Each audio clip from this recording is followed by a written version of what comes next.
और आज हम बात करने वाले हैं किस तरीके से देश की राजधानी दिल्ली की आबोहवा प्रदूषित है, क्या कुछ कदम सरकार की तरफ से उठाए जाने की बात की जा रही है। तो एनजीटी के एतराज के बाद आज से प्रस्तावित ऑड इवन लागू नहीं हो रहा है। महिलाओं और टू व्हीलर्स को छूट देने की मांग को लेकर दिल्ली सरकार और एनजीटी आज बातचीत करने वाले हैं। तो वहीं रविवार को भी प्रदूषण का जो स्तर था वो खतरनाक ही नजर आया।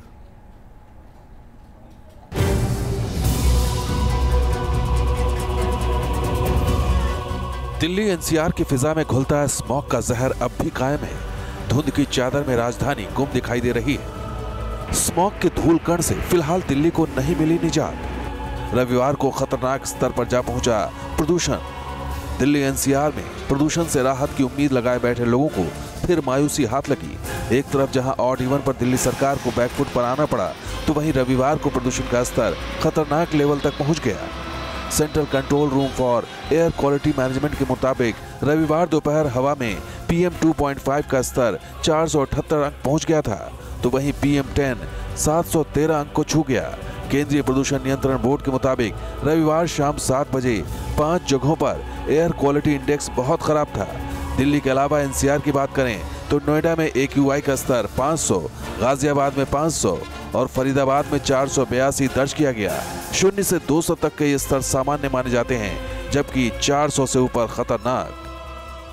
बीते 5 दिनों में राजधानी दिल्ली गैस चेंबर में तब्दील हो चुकी है। एयर क्वालिटी इंडेक्स की बात की जाए तो तमाम इलाकों में 500 से भी ज़्यादा हो चुका है, यानी कि डेंजर जोन को ऑलरेडी क्रॉस कर चुका है। इस तरह की माहौल में अगर आप सांस लेंगे तो ये बेहद खतरनाक साबित हो सकता है। बहुत ज़्यादा है, सांस लेना काफ़ी दिक्कत जा रही है। थोड़ा मास्क से रिलैक्स हल्का मिल रहा है कि हाँ सही है, क्योंकि इतना डस्ट है, इतना धूल है, इतना कार्बन है कि बहुत ही दिक्कत जा रही है। मतलब कह सकते हैं कि सांसें रुक सी गई है। यहाँ की जो माहौल है, यहाँ की जो पोल्यूशन है ना, इस पे गवर्नमेंट पता नहीं क्या कर रही है। स्मॉग के कारण रविवार को विजिबिलिटी भी काफी कम रही, जिससे एयरपोर्ट से आने जाने वाली 100 से ज्यादा उड़ानें प्रभावित रहीं। आशंका है कि आज से दक्षिण पश्चिमी हवा चलने से प्रदूषण का स्तर आगे और भी बढ़ सकता है। 14 नवंबर की शाम या उसके बाद 15 या 16 नवंबर के बीच राजधानी में हल्की बारिश होने की संभावना है, जिससे प्रदूषण में कमी आ सकती है। पर्यावरण से जुड़े जानकारों की माने तो आर्टिफिशियल रेन ऑड इवन से कहीं ज़्यादा कारगर उपाय साबित हो सकती है। ऐसे में अगर दिल्ली सरकार इसे कराने में सफल होती है तो दिल्ली का ये जहरीला स्मॉग जल्द खत्म हो सकता है। वीडियो जर्नलिस्ट मुकेश झा के साथ दीपक सिंह रावत, न्यूज़ नेशन, दिल्ली। तो राहत कब मिलेगी? 5 दिन से ज़्यादा का वक्त बीत चुका है, लेकिन स्मॉग अटैक से निजात अब तक नहीं मिल पाई है। इसका जवाब नहीं मिल रहा है और लगातार यही सवाल उठ रहे हैं कि क्या कर रही हैं सरकारें और क्या कर रहे हैं सिस्टम, और क्यों ऐसा हो रहा है कि अभी तक स्मॉग पर हम अंकुश नहीं पा रहे हैं। क्या कुछ कदम उठाएगी दिल्ली सरकार? क्या कृत्रिम वर्षा जिसकी बात लगातार कही जा रही है, उस विकल्प के बारे में दिल्ली सरकार सोच रही है?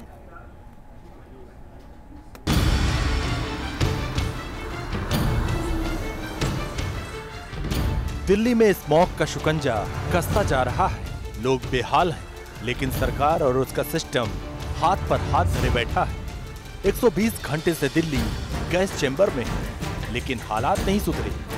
बीते 5 दिनों में राजधानी दिल्ली गैस चेंबर में तब्दील हो चुकी है। एयर क्वालिटी इंडेक्स की बात की जाए तो तमाम इलाकों में 500 से भी ज़्यादा हो चुका है। इस वक्त मैं आनंद विहार इलाके में हूँ दिल्ली के, और यहाँ पर भी जो एयर क्वालिटी इंडेक्स है वो भी डेंजर जोन से ऊपर है। ना सिर्फ दिल्ली बल्कि गाजियाबाद और नोएडा का भी यही हाल बना हुआ है। इस ऐप के ज़रिए अगर इसको समझना चाहें तो जैसे दिल्ली में ये तमाम ओवरऑल या फिर Pusa road, Lodhi road, Noida, Mathura road, आया नगर, धीरपुर, DU, इन तमाम इलाकों में किस तरह की स्थिति बनी हुई है इस ऐप के ज़रिए जाना जा सकता है। जैसे लोधी रोड जो कि लुटियन जोन का एक हिस्सा है, बेहद VVIP इलाका है, वहाँ पर भी आप वेरी पुअर से ऊपर यहाँ पर मार्क देख सकते हैं सेवर में, यानी कि बेहद तीव्र, खतरनाक, घातक। दिल्ली की हवा खराब ही नहीं बल्कि ज्यादा खतरनाक हो चुकी है। प्रदूषण को लेकर हजार सवाल हैं। माहौल है, यहाँ की जो पोल्यूशन है ना, इस पे गवर्नमेंट पता नहीं क्या कर रही है, पर लोगों की तो जीना ही मतलब समझिए एक तरह से बेकार सा हो गया। स्मॉग से लड़ने के लिए जो कारगर कदम उठाए जाने चाहिए, उनको लेकर दिल्ली में क्या स्टैंड है, जरा ये देखिए। ट्रैफिक को लेकर सिर्फ गैर जरूरी ट्रकों की एंट्री रोकी गई है। ऑड इवन पर फैसला भी लटका है। हेलीकॉप्टर से बारिश को लेकर अभी केवल विचार किया जा रहा है। पराली न जले, इसको लेकर भी कोई ठोस कदम नहीं उठाया गया। दिल्ली की हवा की सेहत सुधारने के लिए फिलहाल दिल्ली सरकार पूरा जोर ऑड इवन पर ही लगा रही है। जानकार मानते हैं कि अपनी शर्तों पर ऑड इवन स्कीम को मौजूदा वक्त में लागू कराना सरकार के लिए आसान नहीं है। 5 दिन के ऑड इवन पर 15 करोड़ का खर्च आएगा। माना जा रहा है कि इस प्लान से महज 10% तक पोल्यूशन पर असर पड़ेगा। पब्लिक ट्रांसपोर्ट सिस्टम पर लोड ज्यादा रहेगा। रिपोर्ट के मुताबिक ऑड इवन का एक दिन का खर्च 2.91 करोड़ बैठता है, क्योंकि डीटीसी के पास बसों की भारी कमी है। डीटीसी की करीब 4000 और क्लस्टर स्कीम के तहत 1600 बसें सेवा में शामिल हैं। वहीं दिल्ली के सभी इलाकों को कवर करने के लिए करीब 11000 बसों की जरूरत है। माना जा रहा है कि इस पर 2.46 करोड़ का खर्च आएगा। अगर वादे के मुताबिक दिल्ली सरकार बसें हायर करती है तो अस्थायी स्टाफ की जरूरत पड़ेगी। डीटीसी की आज के दिन जितनी बसें हैं उतने 30 लाख पैसेंजर्स आज के दिन कम्यूट कर रही है, और पूरी मेट्रो मिला के 20 लाख पैसेंजर्स ही ट्रैवल करते हैं मेट्रो में, तो बहुत बड़ा नंबर है। तो कोऑर्डिनेट आप मत करो, सारी दुनिया को ब्लेम करते रहो और कहते रहो, और अच्छा जब खुद पर पड़ती है तो इनको ये सब बातें याद आती हैं। अपनी तरफ से प्रयास कर रही है, मगर सबसे बड़ी जिम्मेदारी तो इसमें संसद की होनी चाहिए। इसमें सबसे बड़ी जिम्मेदारी सभी सरकारों को मिलके क्या क्रियान्वयन, क्योंकि सरकारों को करना है। स्मॉग का खतरा हर वक्त जितनी तेजी से बढ़ रहा है, इससे निपटने के एक्शन प्लान की रफ्तार और सुस्त होती जा रही है। इसकी अहम वजह है आधी अधूरी तैयारी। जहरीली हवाओं से मुक्ति कब मिलेगी, सबसे बड़ा सवाल यही है। ऑड इवन भी लागू नहीं होगा, ऐसे में आने वाले दिनों में दिल्ली की जो मुसीबतें हैं वो बढ़ सकती हैं। वीडियो जर्नलिस्ट राकेश रावत के साथ अभिषेक पांडे, न्यूज़ नेशन, दिल्ली। तो भले ही दिल्ली सरकार ऑड इवन पर अभी अटकी हो, लेकिन स्मॉग से निपटने में सबसे कारगर है बारिश। मौसम विभाग ने 15 नवंबर से बारिश की आशंका जाहिर की है, तो क्या दिल्ली भगवान भरोसे तब तक रहेगी? क्योंकि हेलीकॉप्टर से बारिश का कोई प्लान जमीन पर तो नहीं उतरा है।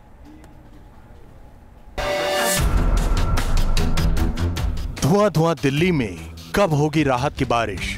सबकी नजरें इसी उम्मीद पर टिकी हैं, क्योंकि जानलेवा स्मॉग से मुक्ति दिलाने में ब्रह्मास्त्र है बारिश। अगर बारिश नहीं होती है तो हेलीकॉप्टर या फिर एंटी स्मॉग कैनन के जरिए स्मॉग पर काबू पाया जा सकता है। हाल ही में चीन ने ऐसा प्रयोग किया था और बीजिंग का आसमान साफ हो गया। हवा में धूल और धुएं के कण को पानी गिरा देते हैं और ऊपरी सतह पर हवा की रफ्तार बढ़ जाती है। इससे यह होता है कि जहरीली हवा से कुछ हद तक राहत मिल जाती है। एंटी स्मॉग कैनन के विकल्प पर दिल्ली में अभी कोई चर्चा नहीं है। हाँ, इतना जरूर है कि हेलीकॉप्टर से बारिश कराने पर दिल्ली सरकार जरूर विचार कर रही है। दिल्ली में प्रदूषण और धुंध से निजात पाने के लिए हेलीकॉप्टर से पानी का छिड़काव हो सकता है। सूत्रों के मुताबिक केजरीवाल सरकार के प्रस्ताव पर हेलीकॉप्टर सर्विस देने वाली कंपनी पवन हंस ने सहमति दे दी है। 13 नवंबर यानी सोमवार को पवन हंस के अधिकारियों और दिल्ली सरकार के बीच बातचीत होगी। अगर हेलीकॉप्टर से बारिश कराई जाती है तो 10 करोड़ का खर्च आएगा। इससे 80% तक स्मॉग से आजादी मिल सकती है। नहीं, इसीलिए टेक्निकल एक्सपर्ट सब मंडे को आएंगे उनके, और सीएमडी वगैरह आएंगे, उसके बाद बैठ के और सारी एजेंसियां आएंगी। नोटिस जारी कर दिया गया, मंडे 4:30 बजे दोबारा मीटिंग है इसकी। हेलीकॉप्टर के जरिए बारिश होगी या नहीं, इसका इंतजार है, लेकिन स्मॉग जिस रफ्तार से दिल्ली को अपनी जद में ले रहा है वो भयानक है। वहीं दिल्ली सरकार अभी टैंकर के जरिए पानी का छिड़काव करा रही है। 9 नवंबर को दिल्ली सचिवालय के पास पेड़ों पर पानी का छिड़काव किया गया। इसके बाद दिल्ली नगर निगम ने दिल्ली के दूसरे इलाकों में पानी का छिड़काव किया, लेकिन पूरे एरिया को कवर करने के लिए ये तरकीब नाकाफी है। वहीं दिल्ली वालों के लिए राहत की खबर ये है कि मौसम विभाग ने 15 नवंबर से दिल्ली एनसीआर में हल्की बारिश की संभावना जताई। ये जैसे सिस्टम आगे थोड़ा सा मूव करेगा नॉर्थ ईस्ट की तरफ, तो आप देख सकते हैं कि 15 तारीख को भी ये एक्टिविटी होगी, जो कि आपकी नॉर्थ राजस्थान, पंजाब, हरियाणा, उत्तराखंड, जम्मू कश्मीर और साथ ही साथ जो दिल्ली एनसीआर का एरिया है उस दिन भी होने की संभावना है। तो दिल्ली एनसीआर में आप 15 तारीख को लाइट रेनफॉल एक्सपेक्ट कर सकते हैं। तो चूंकि लाइट रेनफॉल होने के बाद हमारे पास जो आप एटमॉस्फेयर में आप पॉल्यूटेंट हैं वो डेफिनेटली नीचे आएंगे, तो इससे जो हमारा पॉल्यूशन लेवल है वो भी कम होगा और साथ में विजिबिलिटी भी काफ़ी इम्प्रूव होगी। साफ है कि दिल्ली में सिस्टम भले ही स्मॉग से मुक्ति दिलाने में अगर या मगर में अटका हो, लेकिन दिल्ली वासियों की नजरें आसमान पर टिकी हैं कि जल्द हो राहत की बारिश। पर्यावरण से जुड़े जानकारों की माने तो आर्टिफिशियल रेन ऑड इवन से कहीं ज्यादा कारगर उपाय साबित हो सकती है। ऐसे में अगर दिल्ली सरकार इसे कराने में सफल होती है तो दिल्ली का ये जहरीला स्मॉग जल्द खत्म हो सकता है। वीडियो जर्नलिस्ट मुकेश झा के साथ दीपक सिंह रावत, न्यूज़ नेशन, दिल्ली। तो दिल्ली में जो बाशिंदे हैं जहरीली हवा के बीच जीने के लिए मजबूर हैं। तो पिछले एक हफ्ते में राजधानी में स्मॉग इमरजेंसी जैसे हालात पैदा हो चुके हैं इसके चलते, लेकिन सरकार और सरकारी एजेंसियां एक दूसरे पर आरोप प्रत्यारोप में ही उलझी हुई हैं। हालांकि राजधानी में कई वजहों से प्रदूषण फैला हुआ है, लेकिन हवा में उड़ रही धूल को इसकी सबसे बड़ी वजह कहा जाता है।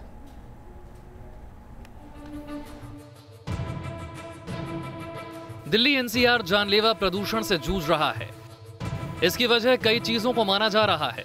पराली जलने से लेकर गाड़ियों से निकलने वाला धुआं इसकी वजह है, लेकिन हवा में उड़ती धूल भी इसकी बड़ी वजह है। जब दिल्ली उड़ती धूल के बीच गैस चैम्बर बन गई तब तमाम एजेंसियां नींद से जागी। अब धूल हटाने के लिए तरह तरह के तरीके अपनाए जा रहे हैं। राजधानी की आबोहवा को दुरुस्त करने के लिए अब एनडीएमसी खास तरीके से धूल हटाने का काम कर रही है।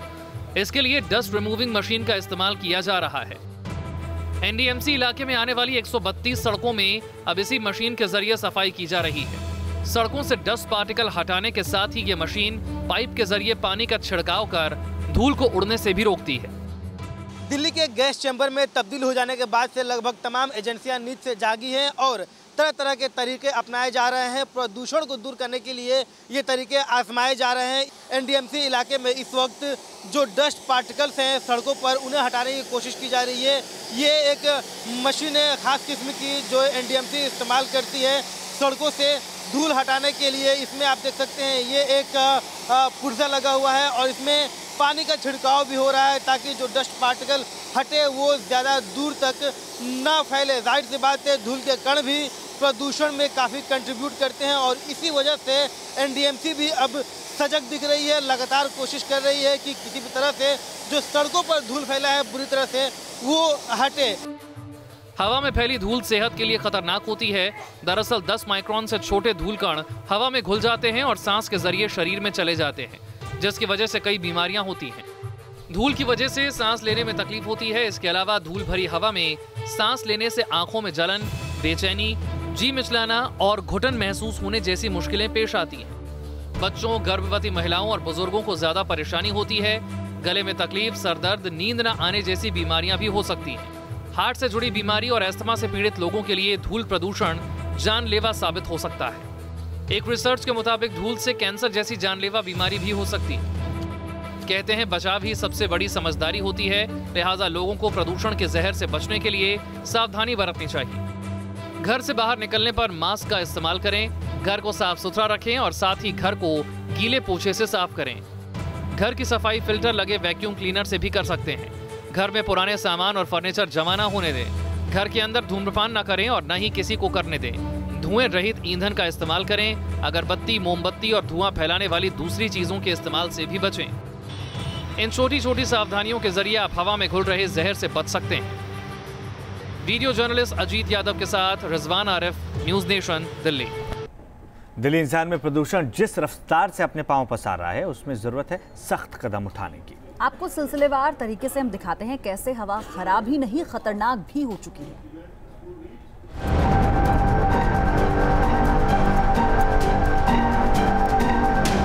राजधानी दिल्ली में खतरा अभी टला नहीं है। स्मॉग ने अब भी लोगों की सांसों पर पहरा बैठा रखा है। अब भी पॉल्यूशन खतरनाक स्तर पर है। दिल्ली और आसपास के कई इलाकों में सुबह भी धुंध और कोहरे जैसी तस्वीर दिखाई दी, जो असल में पॉल्यूशन है। दिल्ली की हवा अभी भी बेहद जहरीली है, स्वास्थ्य के लिए काफ़ी खतरनाक है, क्योंकि एयर क्वालिटी इंडेक्स के मुताबिक रविवार की सुबह दिल्ली के तमाम इलाकों में PM 2.5 की जो मात्रा है वो 400 से ऊपर और 500 से भी ऊपर है। जो प्रदूषण के कण हैं वो काफ़ी बढ़े हुए हैं, हद से ज़्यादा बढ़े हुए हैं। और अगर एयर क्वालिटी इंडेक्स में देखा जाए तो इतने रीडिंग के बाद से साफ तौर पर एक लाल पट्टी नीचे नज़र आती है और साफ तौर पर लिखा होता है बेहद हानिकारक, यानी अंदाज़ा लगाया जा सकता है कि अभी भी दिल्ली की आबो हवा जो है वो काफ़ी खतरनाक है। एयर क्वालिटी इंडेक्स की बात करें तो सुबह 9:30 बजे दिल्ली और उसके आसपास के कुछ इलाकों में पॉल्यूशन लेवल खतरनाक स्तर को पार कर चुका था। दिल्ली यूनिवर्सिटी इलाके में PM 2.5 498 दर्ज किया गया, जो बेहद खतरनाक है। आया नगर में भी हालात खराब दिखा, यहाँ PM 2.5 493 तक पहुँच गया। लोधी रोड पर PM 2.5 484 रिकॉर्ड किया गया। एयरपोर्ट टर्मिनल T3 के पास PM 2.5 469 रिकॉर्ड किया गया। वहीं मथुरा रोड में PM 2.5 464, पूसा में PM 2.5 422, धीरपुर में PM 2.5 413 तक जा पहुंचा। गुड़गांव में PM 2.5 481 और नोएडा में PM 2.5 464 पर पहुंच गया। शनिवार शाम से ही रविवार सुबह तक PM 2.5 और PM 10 पार्टिकल्स का लेवल काफी बढ़ गया, जो चिंता का सबब है। दिल्ली में लोगों का सांस लेना मुहाल हो रहा है, लोगों की सांसें उखड़ती जा रही हैं, बच्चों के स्कूल बंद हैं, बुजुर्गों को केंद्र सरकार और दिल्ली सरकार ने कहा है कि आप घर से बाहर नहीं निकलिए, लेकिन जिनको ज़रूरत है घर से बाहर निकलने की वो निकल रहे हैं। NGT ने भी फटकार दिल्ली सरकार को लगाई है कि आपने पहले क्यों नहीं इस पूरे मुद्दे पर संजीदगी से काम किया।